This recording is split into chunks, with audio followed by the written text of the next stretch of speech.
اعوذ باللہ من الشیطان الرجیم بسم اللہ الرحمن الرحیم پارہ نمبر 14 آیت نمبر 83 سورہ نحل۔ وَيَوْمَ اور جس دن نَبْعَثُ ہم اٹھائیں گے من کل امت ہر امت میں سے شہیداً ایک گواہ، ثم پھر لا یؤذن نہیں اجازت دی جائے گی للذین ان لوگوں کے لیے کفروا جنہوں نے کفر کیا، ولا ہم اور نہ یستعتبون اور نہ وہ عذر ان کے قبول کیے جائیں گے۔ یعنی ہر امت پر اس امت کا پیغمبر جو ہے وہ گواہی دے گا، انہیں اللہ کا پیغام پہنچا دیا گیا تھا لیکن انہوں نے اس کی پرواہ نہیں کی۔ ان کافروں کو صفائی پیش کرنے کی اجازت نہ دی جائے گی، بلکہ مطلب یہ ہے اس کا کہ ان کے جرائم ایسی صریح ناقابل انکار اور ناقابل تعویل شہادتوں سے ثابت کر دیے جائیں گے، یعنی کہ خود انسان کے اعضاء بولیں گے کہ ہم نے یہ کیا ہے۔ نامہ اعمال جو ہے وہ گواہی دے گا کہ کیا کیا برائیاں کی ہیں، تو ان کے لیے صفائی پیش کرنے کی کوئی گنجائش نہ رہے گی۔ یعنی اس وقت ان سے یہ نہیں کہا جائے گا کہ اب اپنے رب سے اپنے قصوروں کی معافی مانگ لو، کیونکہ وہ فیصلے کا وقت ہوگا، معافی طلب کرنے کا وقت گزر چکا ہوگا۔ توبہ استغفار کی جگہ دنیا ہے نہ کہ آخرت، اور دنیا میں بھی اس کا موقع صرف اسی وقت تک ہے جب تک آثار موت طاری نہیں ہو جاتے۔ جس وقت آدمی کو یقین ہو جائے کہ اس کا آخری وقت آن پہنچا ہے، اس کی توبہ ناقابل قبول ہے۔ موت کی سرحد میں داخل ہوتے ہی آدمی کی مہلت عمل ختم ہو جاتی ہے اور جزا سزا شروع ہو جاتی ہے، کیونکہ دارالعمل دنیا ہے اور آخرت جو ہے یعنی کہ موت کے بعد جو ہے وہ جزا کا سلسلہ جو ہے جزا و سزا کا سلسلہ شروع ہو جاتا ہے۔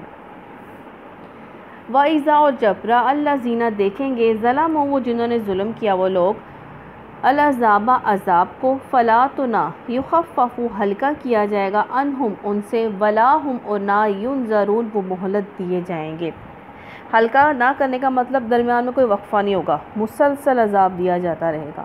ان کو فوراً لگاموں سے پکڑ کر زنجیروں میں جکڑ کر جہنم میں پھینک دیا جائے گا، توبہ کا موقع نہیں دیا جائے گا، کیونکہ آخرت کیا ہے؟ جزا و سزا کی جو ہے وہ جگہ ہے، عمل کی جگہ کیا تھی؟ دنیا تھی۔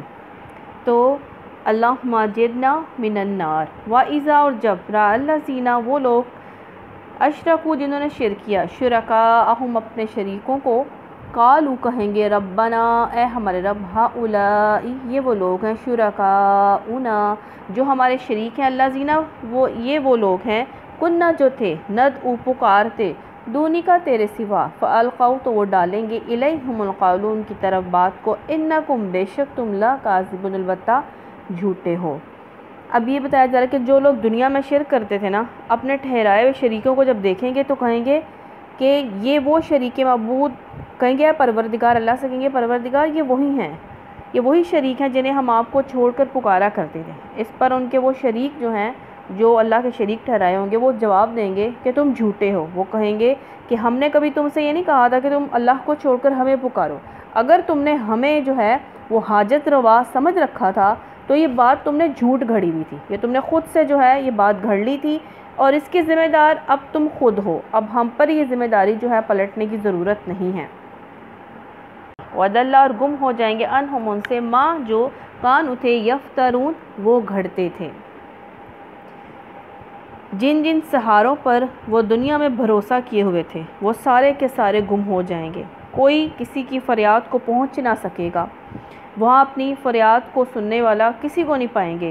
اللہ کو چھوڑ کر جن کے پیچھے لگے ہوئے تھے، جو عارضی سہاروں کو، جھوٹے سہاروں کو سمجھ لیا تھا کہ یہ ہمیں اللہ کے عذاب سے بچا لیں گے، جب آخرت آئے گی تو وہاں پہ وہ کسی کو وہ موجود نہیں پائیں گے جن کے لیے اللہ سبحانہ تعالیٰ کو چھوڑ دیا تھا اور اللہ تعالیٰ کے احکامات کو چھوڑ دیا تھا، ان کی پیروی چھوڑ دی تھی۔ وَيَوْمَ اور جس دن نَبْعَثُ ہم اٹھائیں گے فِي كُلِّ أُمَّةٍ ہر امت میں شہیداً ایک گواہ، علیہم ان پر، من انفسہم ان کے نفسوں سے، یعنی کہ ان پر ان کے خلاف، وجئنا اور ہم لائیں گے بکا شہیداً آپ کو گواہ، علی ہؤلاء ان لوگوں پر، کن کو؟ آپ صلی اللہ علیہ وسلم کو، ونزلنا نازل کیا ہم نے علیک الکتاب آپ صلی اللہ علیہ وسلم پر کتاب، کون سی؟ قرآن پاک، تبیانا لکلی کھول کر بیان کرنے والی، شیئن وہدن واسطے ہر چیز کے، وہدن ہدایت ہے، ورحمتن اور رحمت ہے، اور بشرا اور خوشخبری ہے للمسلمین مسلمانوں کے لیے۔ اب کیا پتہ چلا کہ ہر امت پہ جو ہے ان کا جو ہے وہ گواہ ہوگا کون؟ پیغمبر ہوں گے، اور پھر جو ہے اس کتاب کو جو مان لیں گے اور اطاعت کی راہ اختیار کر لیں گے، ان کو یہ زندگی کے ہر معاملے میں صحیح رہنمائی دے گی، اور اس کی پیروی کی وجہ سے اللہ کی رحمتیں جو ہیں وہ ملیں گی انہیں۔ یہ کتاب یعنی کہ جو قرآن پاک کو مان لیں گے، اس کی پیروی کریں گے، یہ خوشخبری بھی تو دیتی ہے نا کہ جو اللہ تعالیٰ کی احکامات کو مان لے گا اسے جنت ملے گی، اللہ کی خوشنودی حاصل ہوگی، اللہ کی رضا ملے گی۔ تو یہ کتاب انہیں خوشخبری بھی دے گی کیا؟ فیصلے کے دن اللہ کی عدالت سے وہ کامیاب ہو کر نکلیں گے، بخلاف اس کے جو لوگ اسے نہ مانیں گے۔ وہ صرف یہی نہیں کہ وہ ہدایت اور رحمت سے محروم رہیں گے، بلکہ پیغمبر خود گواہی دیں گے کہ ہم نے اللہ تعالیٰ آپ کا پیغام پہنچا دیا تھا جو انہوں نے مانا ہی نہیں۔ ان اللہ، بے شک اللہ، یأمر، حکم دیتا ہے، بالعدل، انصاف کا، والاحسان، اور احسان کا، وایتاء ذی القربی، اور دینے کا قرابت داروں کو، وینہا، روکتا ہے، عن الفحشاء، بے حیائی سے، والمنکر، برائی سے، والبغی، اور لڑائی، یعظکم، اور زیادتی سے، لڑائی اور زیادتی سے، یعظکم، وہ نصیحت کرتا ہے، لعلکم، تاکہ تم تذکرون، تم نصیحت پکڑو۔ یہ جامع احکامات والی آیت ہے، مفسرین نے بھی اس کو جامع شمار کیا ہے۔ یہ وہ آیت ہے جسے سن کر حضرت عثمان جو ہے رضی اللہ تعالیٰ عنہ ایمان لائے، اور عمر بن عبدالعزیز نے اپنے ہر جمعے کے خطبے میں پڑھنے کا حکم دیا۔ اللہ سبحانہ تعالیٰ اس میں 3 چیزوں کا حکم دے رہے ہیں اور 3 چیزوں سے روکا ہے۔ پہلا کیا ہے؟ انصاف کرنا۔ انصاف لین دین میں نہیں بلکہ حق دینے اور حق لینے میں بھی انصاف کرنا، عقیدے کو درست کرنے میں، اس لیے کہ جو لوگوں کا حق ہے وہ لوگوں کو حق دو، اور جو اللہ کا حق ہے وہ اللہ کو دو۔ اللہ کا حق کیا ہوتا ہے؟ کہ اللہ تعالیٰ کی ہم اطاعت کریں جیسا کہ اللہ سبحانہ تعالیٰ نے ہمیں کرنے کو کہا ہے۔ اب اعتدال کے معنوں میں آتا ہے متوازن، میانہ روی رکھنا، عدل، برابری، انصاف۔ مراد یہ کہ ایک شخص کا جو دوسرے پہ حق آتا ہے اس کو پورا ادا کرے۔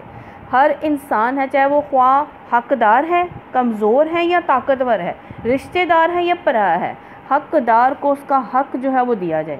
اس معاشرے میں کیا ہوگا؟ اعتدال کرنے سے، عدل کرنے سے کیا ہوگا؟ امن جو ہے وہ پیدا ہوگا۔ بات تیسری کیا رہی ہے؟ احسان کرنا۔ احسان کا ایک معنی کیا؟ حسن سلوک، عفو درگزر، معاف کر دینے کے ہیں۔ دوسرے معنی کیا آتے ہیں؟ حق کے واجب سے زیادہ دینا ہے، یا عمل واجب سے زیادہ عمل کرنا ہے۔ مثلا کسی کی مزدوری بنتی ہے 100 روپیہ، آپ دے دو 120، 130 دے دیا آپ نے اس کو، اس کے واجب سے زیادہ ادا کر دیا۔ اور عمل میں زیادہ کرنا کیا ہے؟ فرائض کی ادائیگی کے ساتھ نوافل کا اہتمام عمل واجب ہے، یہ زیادہ عمل ہے جس سے اللہ کا قرب حاصل ہوتا ہے۔ اور احسان کا تیسرا معنی اخلاص، عمل اور حسن عبادت ہے۔ اور پھر آ رہا ہے احسان کے بعد وایتاء ذی القربی، کیا حق دو؟ رشتہ داروں کو ان کا حق ادا کر دو، یعنی کہ ان کی مدد کرو۔ حدیث میں بھی ہے کہ اس میں اسے کیا گیا؟ رشتہ داروں کو حق دینا، صلہ رحمی کرو۔ صلہ رحمی کیا ہے؟ کہ ہر رشتہ دار سے اچھا سلوک کرو۔ صلہ رحمی ہوتی کیا ہے؟ کہ جو آپ سے رشتہ قطع کرنے کی کوشش کرے، آپ اس سے رشتہ جو ہے وہ اچھا جو ہے وہ نبھانے کی کوشش کریں۔ اگر انسان یہ کہ ہم تو اچھا کرتے رہتے ہیں، کوئی انسان وہ جو ہے ہمارے اچھائی نظر نہیں آتی، ہمارے اچھا سمجھتا ہی نہیں ہے، ہمیں جب بھی کرو ہمیں برائی ملتی ہے، تو آپ کیا ہیں؟ آپ اسے سلام دعا رکھیں گے، آپ اس کا برا نہیں سوچیں گے، برا کہیں گے نہیں، برا کریں گے نہیں۔ جہاں پہ آپ کو ملنے کی باری آئے گی آپ ملیں گے بڑے اچھے طریقے سے، لیکن اس کا برا کہیں گے نہیں اور نہ کریں گے۔ پھر اللہ سبحانہ تعالیٰ فرماتے ہیں وَيَنْهَا عَنِ الْفَحْشَاءِ، اور جو صلہ رحمی کرتا ہے اس کا کیا حدیث میں آتا ہے کہ اس کا عمر بھی بڑھتی ہے، یعنی کہ زندگی بھی بڑھتی ہے، اور اللہ سبحانہ تعالیٰ جو ہے وہ اس سے خوش بھی ہوتا ہے۔ اور جو رشتہ کاٹتا ہے، رشتہ داروں کو توڑتا ہے، رشتہ داری کو ختم کرتا ہے، تو اس سے کیا ہوتا ہے؟ اللہ تعالیٰ ناراض ہوتا ہے اور انسان کی جو ہے رزق میں برکت نہیں رہتی ہے۔ وَيَنْهَا، اور وہ روکتا ہے، عَنِ الْفَحْشَاءِ، بے حیائی سے، وَالْمُنْکَرِ، اور برائی سے، وَالْبَغْیِ، اور لڑائی زیادتی سے۔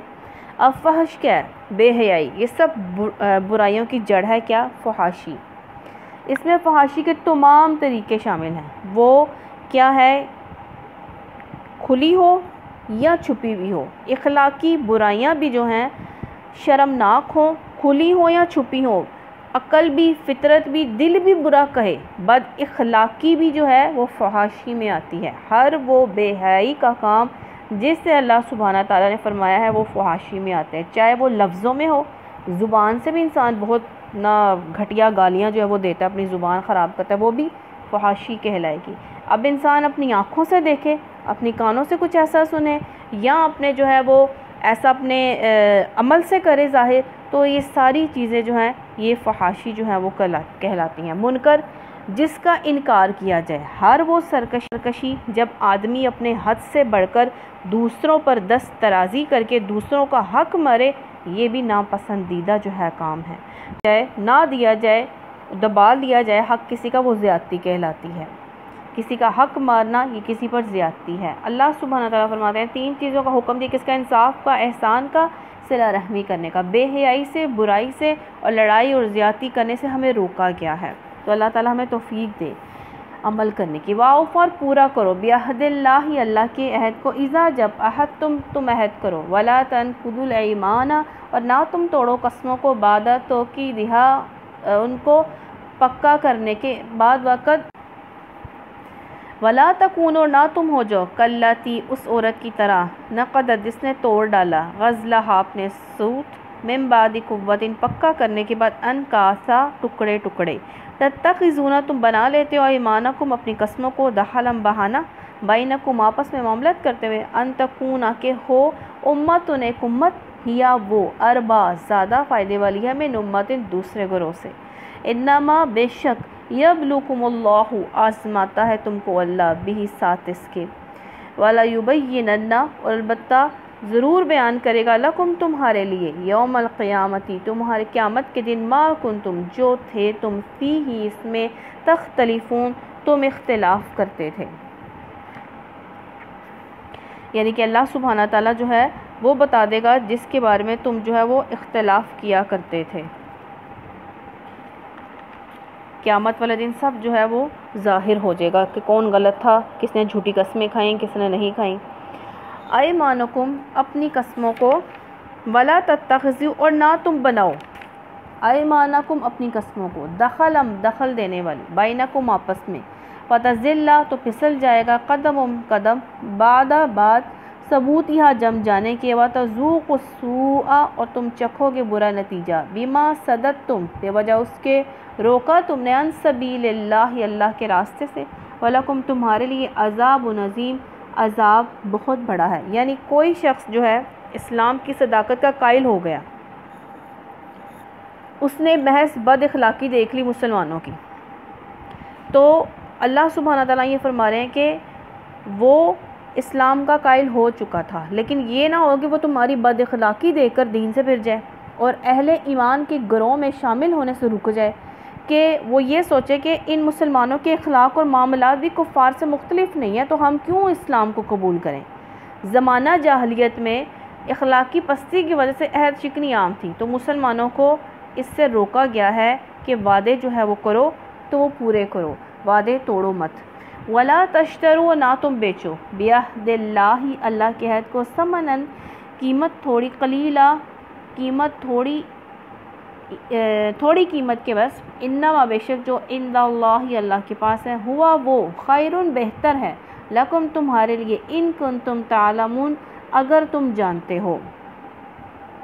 یعنی کہ اس عہد کو جو تم نے اللہ کے نام پر لیا ہے، دین الہی کے نمائندہ ہونے کی حیثیت سے جو کیا ہے وعدہ، تو اس سے کیا ہے، اس سے بڑے فائدے کے بدلے بیچو نہیں، دنیا کا فائدہ جو بھی ہے اللہ کی عہد کے قیمت میں تھوڑا ہے۔ یعنی کہ نبی صلی اللہ علیہ وسلم پر ایمان لے آئے ہو، اللہ پر ایمان لے آئے ہو، تو کیا مرتد نہ ہو جانا۔